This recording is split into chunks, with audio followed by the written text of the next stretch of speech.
পাকিস্তান ও আফগানিস্তান সীমান্তে শান্তি প্রতিষ্ঠা আলোচনা ব্যর্থ হয়েছে। শুক্রবার পাকিস্তানের প্রতিরক্ষা মন্ত্রী খাজা আসিফ এ তথ্য নিশ্চিত করেছেন। এতে করে সামনের দিনগুলোতে দেশ দুটির মধ্যে সংঘর্ষ বাড়ার আশঙ্কা করা হচ্ছে। গত 2 মাস ধরে প্রাণঘাতী সংঘাতে জড়িয়েছে দুই প্রতিবেশী দেশ। আরও জানাচ্ছেন বিন ইয়ামিন।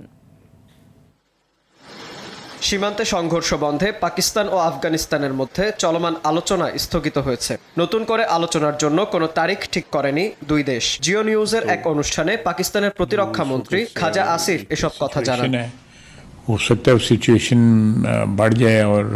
আফগানিস্তানের লিখিত চুক্তিতে স্বাক্ষর করতে রাজি না হওয়ায় এই আলোচনা থেমে গেছে বলে অভিযোগ করেন খাজা আসিফ। তিনি বলেন, কেবল মৌখিক আশ্বাসের ভিত্তিতে চুক্তি চূড়ান্ত করতে চেয়েছে আফগানিস্তান, তবে পাকিস্তান শুধু একটি আনুষ্ঠানিক ও লিখিত চুক্তি গ্রহণ করবে বলে জানান তিনি।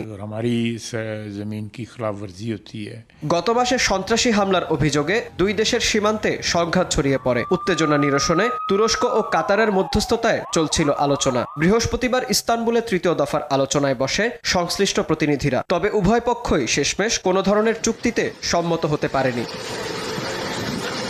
এতে করে দেশ দুটির মধ্যে পাল্টাপাল্টি হামলা সামনের দিনগুলোতে আরও বাড়তে পারে বলে আশঙ্কা করা হচ্ছে। সমস্যার সমাধান নিয়ে মধ্যস্থতাকারীদের নিরাশার কথাও উল্লেখ করেন খাজা আসিফ। তবে ভবিষ্যতে আফগানিস্তানের ভূখণ্ড থেকে পাকিস্তানে কোনো হামলা না হওয়ার নিশ্চয়তা পেলে সংকটের সমাধান সম্ভব বলে জানান পাক প্রতিরক্ষা মন্ত্রী।